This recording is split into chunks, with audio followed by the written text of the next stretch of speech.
अस्सलामुअलैकुम, कैसे हैं सब। अच्छा, 30 जून 2022 ये वो दिन है जो कि मेरी ज़िंदगी का सबसे बड़ा टर्निंग पॉइंट था। इस दिन को क्या हुआ था कि मैंने कोरियन लैंग्वेज टेस्ट पास किया था ओईसी इस्लामाबाद में। कैसे किया था इसके ऊपर मैं एक वीडियो बना चुका हूँ। अगर आपने वो वीडियो अभी तक नहीं देखी तो यहाँ ऊपर एक छोटा सा लिंक आ रहा होगा, आप वहाँ से जाकर चेक कर सकते हैं, या लिंक मैं डिस्क्रिप्शन में डाल दूँगा, अब वहाँ से भी जाके देख सकते हैं। हर साल हमारे एरिया से बहुत सारे लोग इस सिस्टम के लिए अप्लाई करते हैं कोरिया के लिए। मुझे इन्फॉर्मेशन टेस्ट से पहले ही थी सारी कि क्या होता है।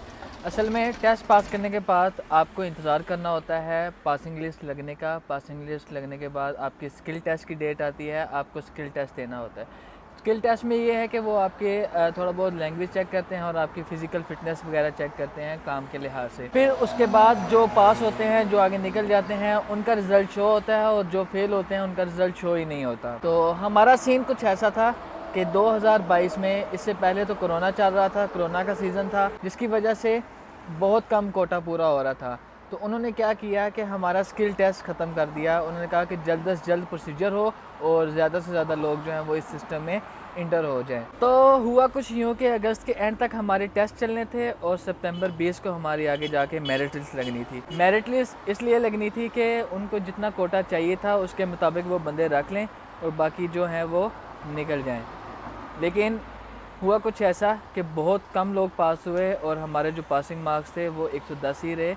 110 या 110 से ऊपर वाले सारे के सारे पास थे, बाकी 110 से नीचे वाले जितने थे वो सारे फेल थे। अच्छा, फिर मुझे टेस्ट पास करने के बाद पता चला कि टेस्ट पास करना कोई बड़ी बात नहीं थी। असल कहानी तो इसके बाद शुरू होती है। होना कुछ यूँ था कि अभी मेरे पास तकरीबन 3 महीने का टाइम था, क्योंकि 30 जून को तो मेरा टेस्ट था और आगे से सितंबर में जाके हमारी मेरिट लिस्ट लगनी थी। तो तब तक मैं चाह रहा था कोई और काम कर लूँ, लेकिन ये है कि मैंने उससे पहले अपना एडीए का एडमिशन भेज दिया हुआ था, कंबाइन यानी 3rd ईयर 4th ईयर का। तो उसमें मैंने उसकी तैयारी शुरू की और आगे जुलाई 20 को हमारे पेपर स्टार्ट हो गए। तो पहले मैं उसमें बिज़ी रहा, फिर उसके बाद मैंने सोचा कि चलो यार, टाइम पास करने के लिए दोबारा से स्कूल ज्वाइन कर लेते हैं। स्कूल तो पहले भी मैं जा ही रहा था, तो फिर दोबारा से मैंने स्कूल ज्वाइन कर लिया अपने एडीए के एग्ज़ाम्स देने के बाद। अच्छा जी, आखिरकार सितंबर 20 आ ही गया, तो मेरिट लिस्ट लगी। तो मेरा तो नाम आना ही आना था, क्योंकि मेरे 120 मार्क्स थे अल्हम्दुलिल्लाह। तो जब उन्होंने लिस्ट दी ना, आगे डॉक्यूमेंट्स कौन कौन से जमा करवाने हैं आपने, यानी उसे रूस्टर फॉर्म भी कहते हैं, रूस्टर जमा करवाना। तो जब लिस्ट आई तो उसमें लिखा हुआ था कि आपका बैंक अकाउंट की चेक कॉपी चाहिए। उस टाइम तो सारे सिस्टम का मुझे नहीं था पता कि डॉक्यूमेंट्स कहाँ कहाँ से पूरे करने हैं, कैसे करने हैं। तो खैर मैंने मशवरा वगैरह किया इधर उधर से, तो मेरा बैंक अकाउंट नहीं था। तो पहले मैं बैंक अकाउंट बनाने के लिए निकल पड़ा जी। ज़फ़रवाल गया, वहाँ जाके मैंने पंजाब बैंक में अप्लाई किया अपने अकाउंट के लिए। तो उन्होंने बोला कि हफ़्ते बाद आपका जो है चेक बुक आ जाएगी। मैंने कहा चलो सही है, हफ़्ते बाद अगर चेक बुक आती है तो सुकून से मैं अपने डॉक्यूमेंट सारे उतनी देर तक पूरे करता हूँ और ये भी फिर साथ लेके जमा करवाऊँगा, क्योंकि रूस्टर फार्म में आपकी चेक कॉपी लगती है। पासपोर्ट मेरे पास पहले ही था और जितनी सारी चीज़ें चाहिए थी वो फिर मैं आहिस्ता आहिस्ता पूरी करना शुरू कर दी। खैर हफ़्ता हुआ, तो हफ़्ते के बाद मैं दोबारा पंजाब बैंक में गया। तो उनसे मैंने पूछा कि मेरी चेक बुक आई है कि नहीं। उन्होंने बोला आपका अकाउंट ही नहीं बना हुआ। मैं कहा ये क्या सीन हुआ। उन्होंने कहा जी आपने वो अंगूठे नहीं लगाए, ये किया वो किया, मतलब कि बड़े उन्होंने आगे से कहानियाँ बनाना शुरू कर दी ना। मैं फिर दोबारा से वही सारा प्रोसीजर किया। तो फिर उन्होंने कहा जी अभी आप हफ़्ते बाद आना। हफ़्ते बाद फिर से गया तो उन्होंने कहा जनाब अभी तक आपका अकाउंट नहीं बना है। मतलब कि उन्होंने तकरीबन मुझे 1 महीना पूरा जलील करते रहे हैं इसी चीज़ में। इवन के लड़के क्या करते थे कि अपना कोई जो है ना किसी की भी चेक बुक लेके, तो उसमें सिर्फ अपना नाम एडिट करवा के तो वो चेक बुक लगा के उसकी कॉपी लगा के दे आते थे वो इसी में। लेकिन मैं कोई जेन्युइन काम करना चाह रहा था। मैं कह रहा था अपना अकाउंट हो और अपने अकाउंट की ही चेक बुक लगा के मैं दे के आऊँगा, ऐसे नहीं। तो इस वजह से तकरीबन महीना मुझे रूस्टर फार्म जमा करवाने के लिए देर हो गई।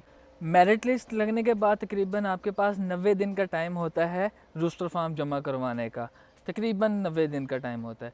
तो मैं तकरीबन 1.5 महीने बाद जमा करवाया था।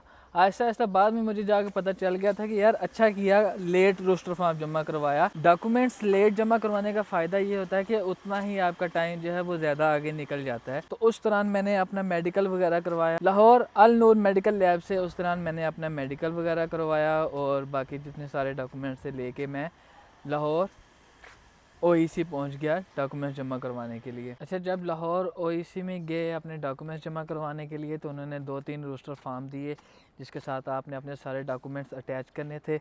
तो जो उन्होंने वो रोस्टर फॉर्म दिए उसके ऊपर साफ साफ उन्होंने लिखा था कि आपके पास 2 साल का पीरियड है, यानी मतलब 1 साल आपका फर्स्ट रोस्टर होगा, दूसरे साल के लिए आपको दोबारा से मेडिकल करवा के सेकंड रोस्टर जमा करवाना होता है। तो 2 साल के पीरियड के अंदर अंदर अगर आपका वीज़ा आ जाता है तो ठीक है, अगर नहीं आता तो इसकी ज़िम्मेदारी ओईसी की नहीं है, मतलब हमारा इससे कोई लेना देना नहीं है कि आपका वीज़ा आता है कि नहीं आता। अच्छा, इस चीज़ का अंदाज़ा तो मुझे पहले भी था क्योंकि बहुत सारी दुनिया ऐसी थी हमारे एरिया में ही कि जिनको तकरीबन 5-5, 6-6 साल हो गए थे। कई लोगों को तो मैंने ऐसा देखा कि जिनको 12-12, 13-13 साल हो गए थे अप्लाई करते हुए ही तकरीबन। कभी नाम नहीं आ रहा, कभी फ़ेल हो गए हैं या कभी कोई और सिस्टम हुआ है।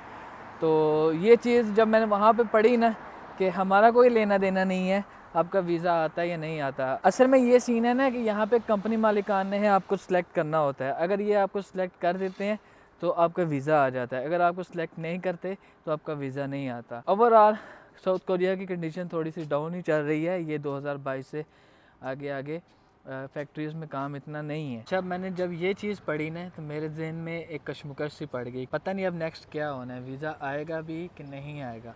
खैर, पॉजिटिव वाइब्स अपने जहन में रखी कि खैर है, अल्लाह अच्छा ही करेगा, जो भी करेगा। आ गया तो ठीक है, नहीं आया तो और वसीले बहुत, क्योंकि मैंने पहले भी प्लान बनाया हुआ था कि अगर यहाँ पे मेरा वीज़ा इस सिस्टम में नहीं आता तो मैं स्टडी वीज़ा के लिए अप्लाई करूँगा। जो मैंने पहले जहन बनाया हुआ था कि दुबई चला जाऊँगा, दुबई से आगे किसी यूरोप कंट्री वगैरह निकल जाऊँगा। खैर जी, रोस्टर फॉर्म जमा करवा के आ गया। फिर मैं इंतज़ार करने लगा कि सेंडिंग कब होगी।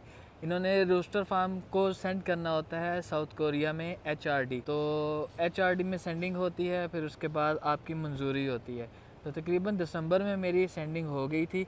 उसके बाद फिर मैं वेट कर रहा था कि अब मेरी मंजूरी कब होगी, मेरे डॉक्यूमेंट्स अप्रूव कब होंगे। डॉक्यूमेंट्स अप्रूव जब तक नहीं होते तब तक आपका वीज़ा नहीं आ सकता किसी भी अजरा में। फिर मैं वेट करने लगा कि जब डॉक्यूमेंट्स अप्रूव्ड हों। तो तकरीबन दूसरे महीने की 17 तारीख 2023 को मेरे डॉक्यूमेंट्स भी अप्रूव्ड हो गए। तो खुशी की इंतहा मेरी कोई नहीं थी। मैंने कहा वीज़ा आया ही आया। अच्छा, मंजूरी के बाद तकरीबन तीसरे महीने में अजरा होना शुरू हो गए, लोगों के वीज़ाज़ आना स्टार्ट हो गए, लेकिन उनमें मेरा वीज़ा नहीं आया। तो खैर इंतज़ार करने लगे आगे जून के इजरा का। तो जून के इजरा आए, तो जून के इजरा में भी मेरा वीज़ा नहीं आया। फिर जनाब इजरा होने थे सितंबर 2023 को। तो सितंबर 2023 का इंतज़ार करना शुरू कर दिया। सितंबर 2023 आया तो इजरा ही कैंसिल हो गया। उन्होंने कहा कि ये पेंडिंग है, अक्टूबर में होंगे। अक्टूबर 2023 आ गया जनाब, इजरा की डेट आई, पहला हफ्ता गुजर गया, कोई इजरा नहीं हुआ। तो दूसरा हफ्ता आया तो सोमवार को ही सुबह 10 बजे मैंने जब अपनी ID खोली ओईसी की तो मेरा इजरा हो चुका था। यही कंपनी जिस कंपनी में मैं अभी काम कर रहा हूँ, इस कंपनी के मालिक ने अल्हम्दुलिल्लाह मुझे सिलेक्ट कर लिया हुआ था। हम 4 लोग थे जो कि इस कंपनी में आए थे डायरेक्टली। तो वेट मुझे कितना करना पड़ा कि 2022 को मैंने अप्लाई किया था, जून में मैंने टेस्ट पास किया था और उसके बाद आगे हिसाब लगा लें कि रोस्टर फॉर्म जमा करवाया मैंने नवंबर में 2022 को और आगे अक्टूबर 2023 को मेरा वीज़ा आ गया। टेस्ट की डेट के लिहाज से तो तकरीबन मुझे 1.5 साल वेट करना पड़ा और रोस्टर फॉर्म जमा करवाने के लिहाज से यानी पहले रोस्टर के अंदर ही मेरा वीज़ा आ गया, यानी कि 11 महीनों बाद मेरा वीज़ा आ गया था। ओवरऑल अगर कंपैरिजन किया जाए ना सभी का तो बहुत जल्दी मेरा वीज़ा आया था, क्योंकि लड़कों को तकरीबन 3-3, 4-4 साल वेट करना पड़ा। अभी 2000 जब हमारा रोस्टर चल रहा था तभी 2018 के कुछ लड़के भी थे जिनका रोस्टर चल रहा था, मतलब उनको एक्सटेंशन मिली हुई थी कोरोना की वजह से, तो वो बेचारे अभी तक वेट कर रहे थे कि वीज़ा कब आएगा। तो ये सीन चलते हैं। लेकिन ये है ना कि ये सारे प्रोसेस के दौरान अपनी जॉब नहीं छोड़ी, जॉब मैं अपना करता रहा, टाइम पास अल्हम्दुलिल्लाह मैं अपना अच्छी तरह करता रहा। तो कई लोग ऐसे होते हैं जो अपने टेस्ट वगैरह पास कर लें तो क्या करते हैं, जॉब छोड़ के बैठ जाते हैं कि हमने साउथ कोरिया चला जाना है। हालांकि उन्होंने साफ साफ लिखा होता है कि हम आपके वीज़े के ज़िम्मेदार नहीं हैं। अगर आपका वीज़ा आता है तो ठीक है, नहीं आता तो इसकी हमारी कोई ज़िम्मेदारी नहीं है। हमारा काम है सिर्फ आपके डॉक्यूमेंट्स को आगे HRD तक पहुंचाना। तो अगर आपको मालिकान सेलेक्ट करते हैं तो ये आपकी किस्मत है, अगर नहीं करते तो हमारा कोई लेना देना नहीं। तो फिर भी लड़के क्या करते हैं कि अपनी जॉब्स वगैरह छोड़ के बैठ जाते हैं कि वीज़ा आएगा, जब नहीं आता तो फिर उसके बाद मायूस होकर बैठ जाते हैं। ऐसा नहीं होना चाहिए। ये एक ऑप्शन है साउथ कोरिया का, तो ऑप्शन को आप लोग ज़रूर टिक करें, लेकिन ये है कि अपने जॉब्स वगैरह को साथ साथ जारी रखें। इसको सेकंड ऑप्शन पे ही रहने दें, फर्स्ट ऑप्शन ना रखें। असल पता तो मुझे तब लगा था जब हमारा वीज़ा आया, तो फिर उन्होंने हमें ट्रेनिंग के लिए जब बुलाया तो वहाँ पे कई लड़के ऐसे थे जो बेचारों का 14-14 साल बाद वीज़ा आया। किसी ने 12 साल वेट किया हुआ है, किसी ने 14 साल वेट किया हुआ है, कोई 2012 से लगा हुआ था अप्लाई करने के लिए कि किसी तरीके से नाम आए, पास होएं और वीज़ा आ जाए। तो ये सारे सिस्टम चलते हैं जनाब हमारे E9 के प्रोसेस को चलते चलते। तो खैर जी, आज अल्हम्दुलिल्लाह मुझे साउथ कोरिया में आए हुए 1.5 साल हो गया है। दिसंबर 2023 में मैं साउथ कोरिया लैंड कर चुका था और आज अल्हम्दुलिल्लाह मैं साउथ कोरिया में घूम रहा हूँ। तो खैर वीडियो को मैं ज़्यादा लंबा नहीं करूँगा, तो इसी के साथ मुझे दीजिए इजाज़त। अपना बहुत सारा ख्याल रखिएगा। मिलते हैं अपने नेक्स्ट व्लॉग में। अल्लाह हाफिज़, अस्सलाम वालेकुम।